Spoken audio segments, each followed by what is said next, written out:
Shalom, shalom.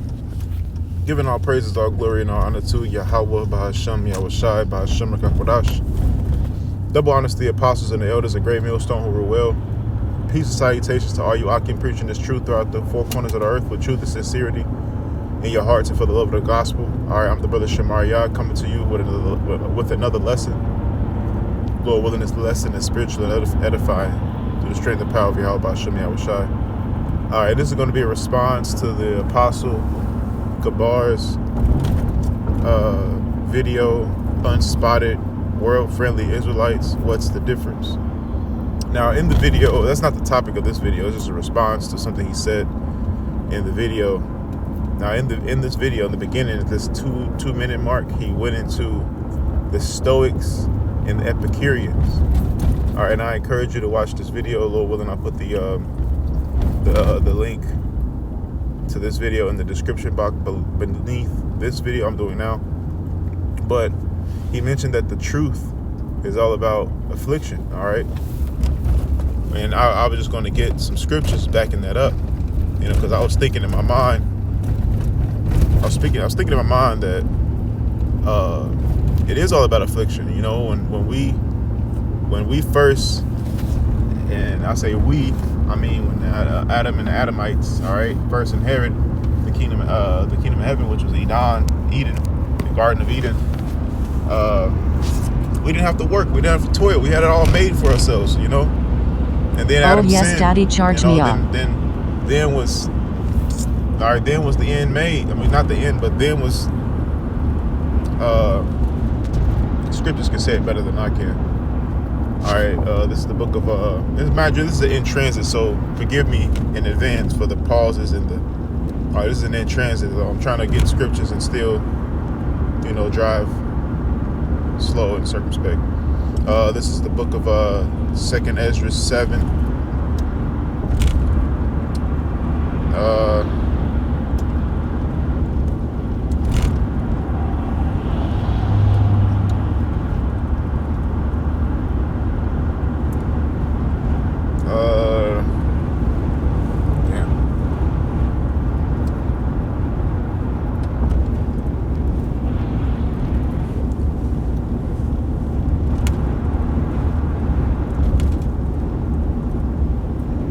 Talks about Adam.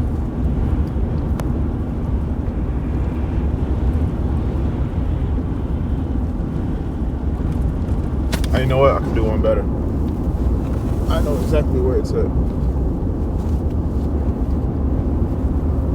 I'll do you one better. All right. It's the book of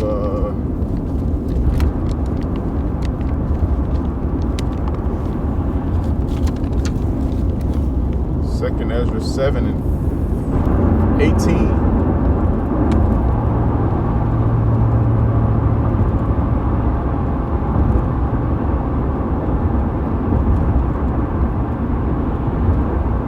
I'm sorry. Slocky is 10. 7 and 10. I thought it was a little bit down, more down. It's the book of 2nd Ezra 7 and 10. It says, "And I said, it is so, Lord. Then said he unto me, even so also is Israel's portion. Because for their sakes I made the world. And when Adam transgressed my statutes, then was decreed that now is done." All right, when he transgressed the Lord's statutes, then was our entrance to the world made narrow, and we have to go through straits, and we have to go through affliction. All right, so just to eat. You know, just because he that don't work don't eat. Then, verse 12, then were the entrance of the world made narrow, full of sorrow and travail. They are but few and evil, full of perils and very painful. The entrance of the elder world were wide and sure, and brought immortal fruit.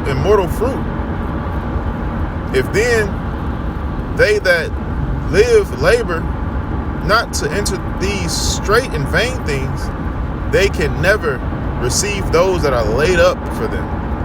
All right, so you have to go through the straight and narrow to receive eternal life. You know, so the truth is all about affliction, man. And not only that, but the scriptures also say that the Lord doesn't even exact us for all of our iniquity. I keep mangling in the scriptures when I'm trying to roughly paraphrase it. Let's go and get it. Our iniquities deserve.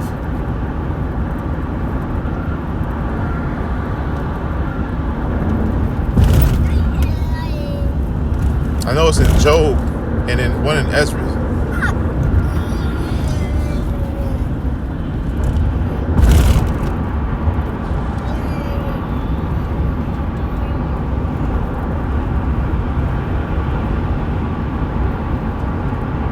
Job 11:6, it says, and that he would show these the secrets of wisdom, and they that are double to that which is.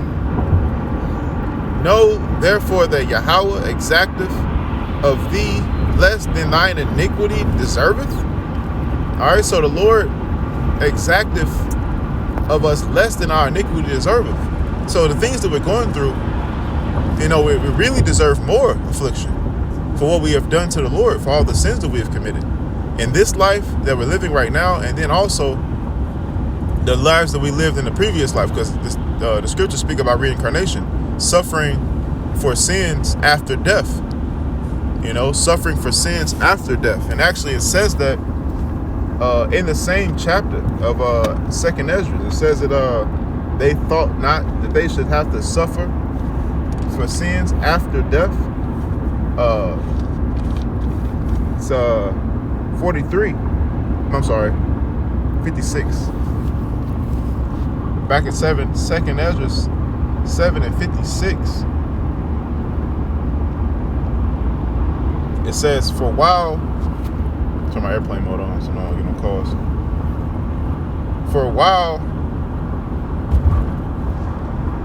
we lived and committed iniquity. We considered not that we should begin to suffer for it after death.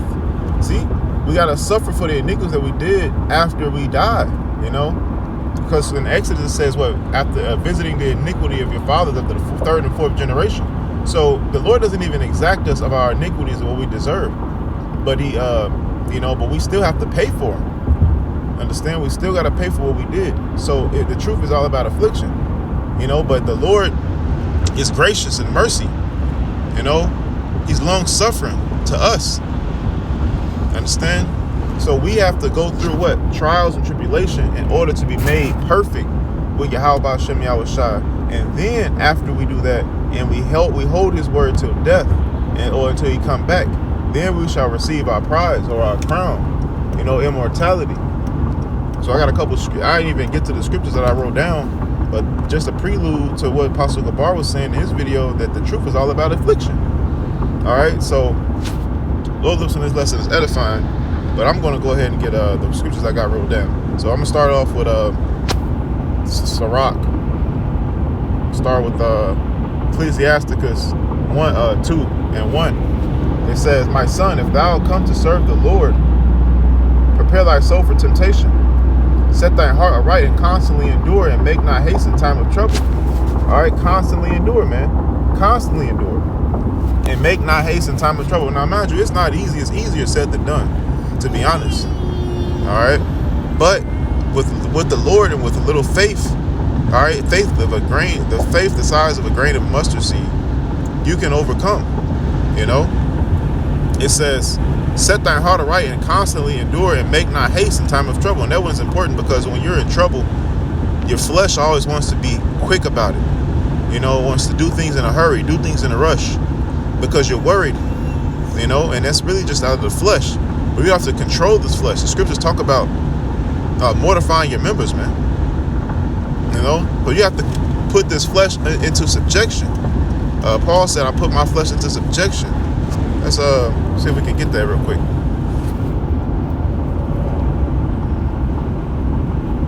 Subject.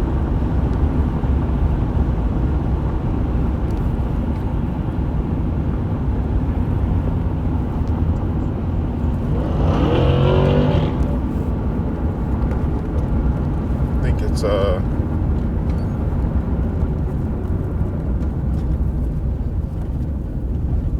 1 Corinthians 9:27. I keep under my body. I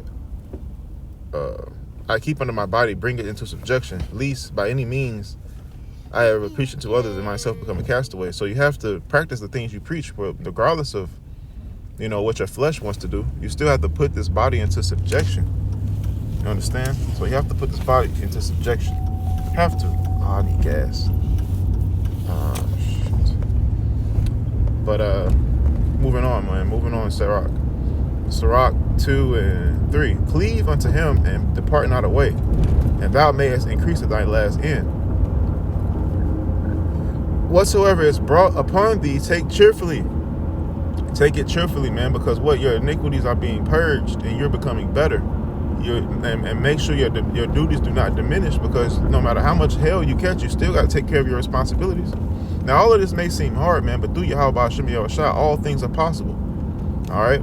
It says, whatsoever is brought upon thee, take cheerfully, and be patient when thou art changed to a low state. All right, so you got to be patient. And that word patience goes in the etymology of the word patience means suffering while waiting upon something. All right. It says, for gold, it's the point. For gold is tried in the fire, and acceptable men in the furnace of adversity. Acceptable men in the furnace of adversity. So we're all going through the furnace, but our furnace is the furnace of adversity, affliction, tribulation, persecution. That's our furnace. That's how we're getting purged. Fire and the furnace is used to purge gold, but we're getting purged in the furnace of affliction. Okay? Get into the book of Isaiah 48.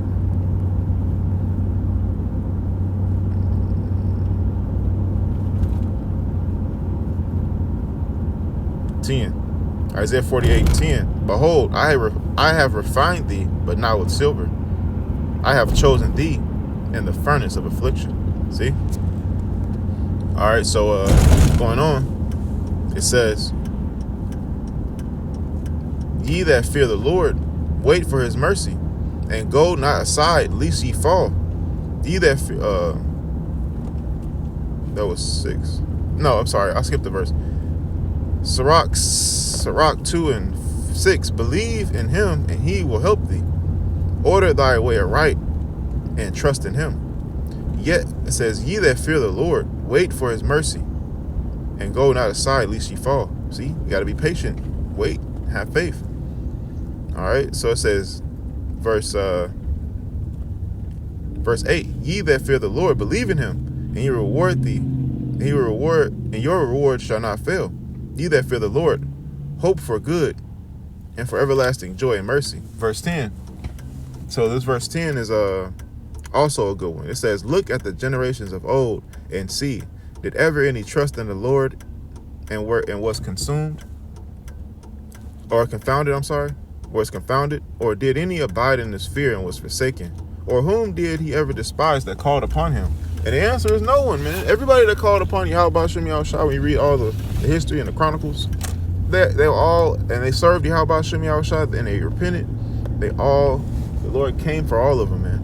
He delivered them. All right, and that's how we have to be. So with that, let me get the book of Revelations 3:10. Revelations 3:10. Because thou hast kept the word of my patience, I will also keep thee from the hour of temptation, which shall come upon all the world, to try them that dwell upon the earth. All right, so we got to keep the word of the Lord patience, which is what? Affliction. Affliction is the big part of keeping the word of the Lord's patience, man. Because why? We're in an evil society. We are in an evil society, and Satan is trying to get us to go off at every fucking turn. Excuse my French. But we have to stay strong and mortify, keep our body under subjection. Keep our body under subjection. You understand? Jeremiah 49. It's Isaiah 49. I think it's Isaiah 49. It's like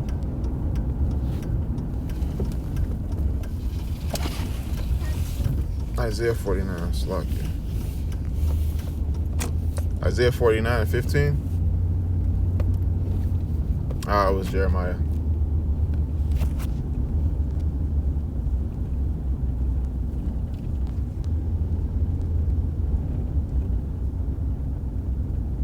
was it?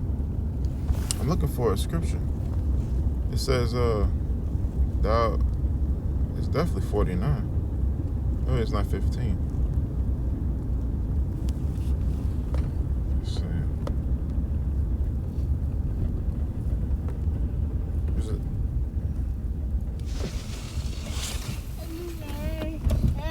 evil? Pray. P-R-E-Y. 59. Oh, it's Isaiah 59:15. Slakia. It says, yeah, truth faileth, and he that departed from evil maketh himself a prey. And the Lord saw it, and it displeased him, that there was no judgment. All right, so this evil world Satan is trying to make us a prey, man. We're hunted upon. We're hunted upon. You know, we're hunted upon, man. So it's going to be hard, but with a little faith, we can overcome. Like Revelation 3:10 said, because thou hast kept the word of my patience, I shall also keep thee from the hour of temptation. So we keeping the word, of the Lord patience. The Lord is going to keep us from the hour of temptation, which is going to come upon everybody, man. Everybody and everything. You understand? It says, the next one I was going to get is Matthew 11:13. Matthew 11:30, not 13. Matthew 11:29, 28. It says, "Come, hey, shh. It says Matthew 11:28. Come unto me, all ye that labor and are heavy laden, and I will give you rest. Take my yoke upon you and learn of me, for I am meek and lowly in heart, and ye shall find rest for your souls. For my yoke is easy and my burden is light." So the Lord already paved the way for us, man, and we just gotta commit, and we gotta do, you know. And the Lord said He's not gonna give us more than what we can handle. All right, in 1 Corinthians, Paul spoke about it. It's 1 Corinthians 10:13. It says, "There have no temptation taken you, but such as common to men. That Yahweh is faithful and will not suffer you to be tempted above that you are able, but will with the temptation also make a way to escape, that ye may be able to bear it." See? So it's easy, man. It's an easy thing to follow the Lord. But the Spirit, you got to pray and ask the Lord for the Spirit to do it. Okay? The Lord is going to reward us if we hold on, but this is about affliction. You got to go through the affliction, but you got to maintain in the affliction. And it's not easy. I'm not going to lie. It's not an easy thing to do. But the Lord said, my yoke is easy and my burden is light. So if you really believe that, then it's going to be doable, man. The Lord's not going to give you more than you can bear. You know, the Lord's going to make a way of escape for you. The Lord's going to come for you, man. Come for you and comfort you. You know, via brothers, via the Spirit, the actual comforter, via these words, via, you know, He's going to comfort you in some way, shape, or form. You just got to have a little faith. And Scriptures talk about without having, He said, without faith, it is impossible to please Him. You know, He is a rewarder of them that diligently seek Him. You know, and Lord willing, man, this lesson was edifying. This isn't in transit, so I know if I was all over the place, I just wanted to have a couple scriptures and a couple words of what the Apostle Gabar said, you know. And yeah, man, Lord will not do a part 2 to this when I can actually sit down and get the precepts that I wanted. But until next time, I'm going to say shalom.